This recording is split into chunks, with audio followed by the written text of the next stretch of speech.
Genèse. Chapitre 31.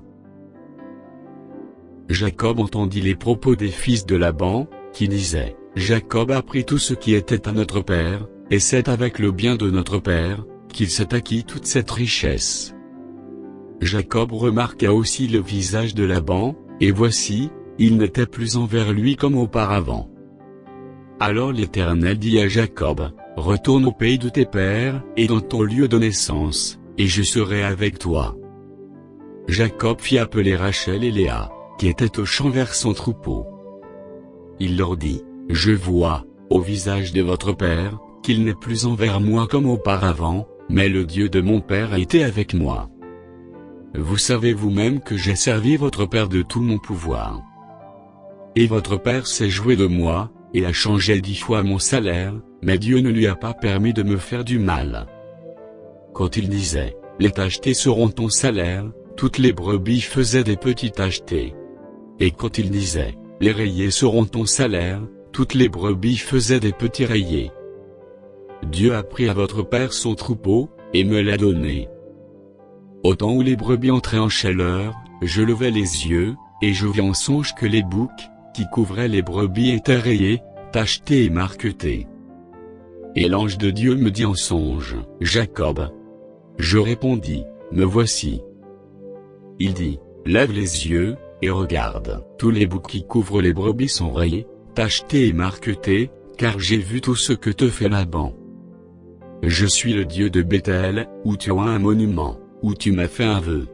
Maintenant, lève-toi, sors de ce pays, et retourne au pays de ta naissance. Rachel et Léa répondirent, et lui dirent, avons-nous encore une part, et un héritage dans la maison de notre père? Ne sommes-nous pas regardés par lui comme des étrangères, puisqu'il nous a vendus, et qu'il a mangé notre argent? Toute la richesse que Dieu a ôtée à notre père, appartient à nous et à nos enfants. Fais maintenant tout ce que Dieu t'a dit. Jacob se leva, et il fit monter ses enfants, et ses femmes sur les chameaux. Il emmena tout son troupeau, et tous les biens qu'il possédait, le troupeau qui lui appartenait, qu'il avait acquis à Padan Aram, et il s'en alla vers Isaac, son père, au pays de Canaan. Tandis que Laban était allé tondre ses brebis, Rachel déroba la terre afin de son père. Et Jacob trompa Laban, l'Araméen, en ne l'avertissant pas de sa fuite. Il s'enfuit, avec tout ce qui lui appartenait, il se leva, traversa le fleuve, et se dirigea vers la montagne de Galaad. Le 3e jour, on annonça à Laban, que Jacob s'était enfui. Il prit avec lui ses frères, le poursuivit cette journée de marche, et l'atteignit à la montagne de Galaad.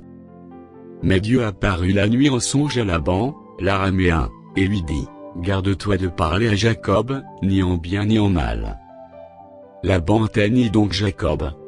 Jacob avait dressé sa tente sur la montagne, Laban dressa aussi la sienne, avec ses frères, sur la montagne de Galaad. Alors Laban dit à Jacob, qu'as-tu fait? Pourquoi m'as-tu trompé, et emmènes-tu mes filles, comme des captives par l'épée? Pourquoi as-tu pris la fuite en cachette, m'as-tu trompé, et ne m'as-tu point averti? Je t'aurais laissé partir au milieu des réjouissances et des chants, au son du tambourin et de la harpe. Tu ne m'as pas permis d'embrasser mes fils et mes filles. C'est en insensé que tu as agi.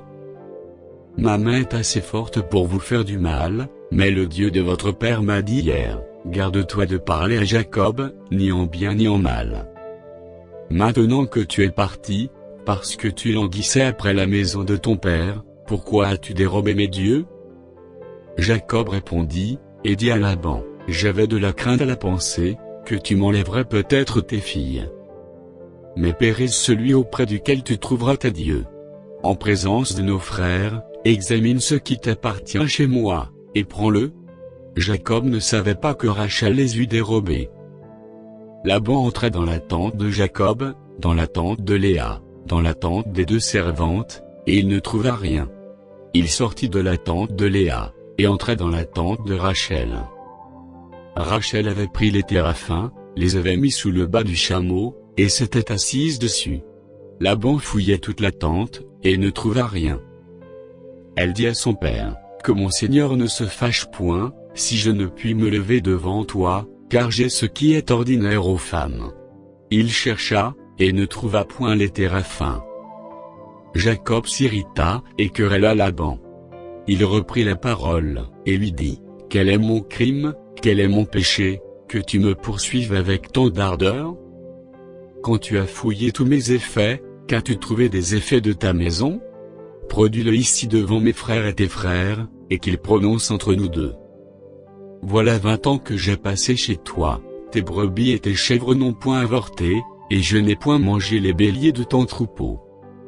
Je ne t'ai point rapporté de bêtes déchirées, j'en ai payé le dommage. Tu me redemandais ce qu'on me volait de jour, et ce qu'on me volait de nuit.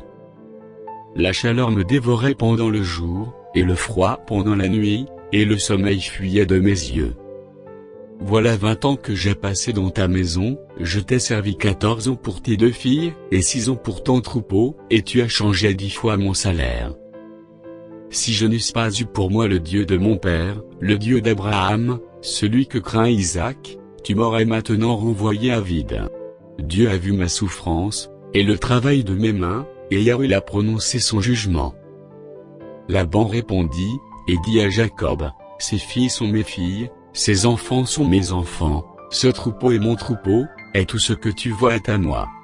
Et que puis-je faire aujourd'hui pour mes filles, ou pour leurs enfants qu'elles ont mis au monde? Viens, faisons alliance, moi et toi, et que cela serve de témoignage entre moi et toi. Jacob prit une pierre, et il la dressa pour monument. Jacob dit à ses frères, ramassez des pierres. Ils prirent des pierres, et firent un monceau, et ils mangèrent là sur le monceau. Laban l'appela Jegar Saaduta, et Jacob l'appela Galed. Laban dit, que ce monceau serve aujourd'hui de témoignage entre moi et toi. C'est pourquoi on lui a donné le nom de Galed. On l'appelle aussi Mispa, parce que Laban dit, que l'Éternel veille sur toi et sur moi, quand nous serons l'un et l'autre perdus de vue. Si tu maltraites mes filles, et si tu prends encore d'autres femmes, ce n'est pas un homme qui sera avec nous, prends-y garde, c'est Dieu qui sera témoin entre moi et toi. Laban dit à Jacob, voici ce monceau, et voici ce monument, que j'ai élevé entre moi et toi. Que ce monceau soit témoin, et que ce monument soit témoin que je n'irai point vers toi au-delà de ce monceau, et que tu ne viendras point vers moi au-delà de ce monceau et de ce monument, pour agir méchamment. Que le Dieu d'Abraham et de Nacor, que le Dieu de leur père soit juge entre nous. Jacob jura par celui que craignait Isaac. Jacob offrit un sacrifice sur la montagne, et il invita ses frères à manger. Ils mangèrent donc, et passèrent la nuit sur la montagne. Laban se leva de bon matin, baisa ses fils et ses filles, et les bénit. Ensuite il partit pour retourner dans sa demeure.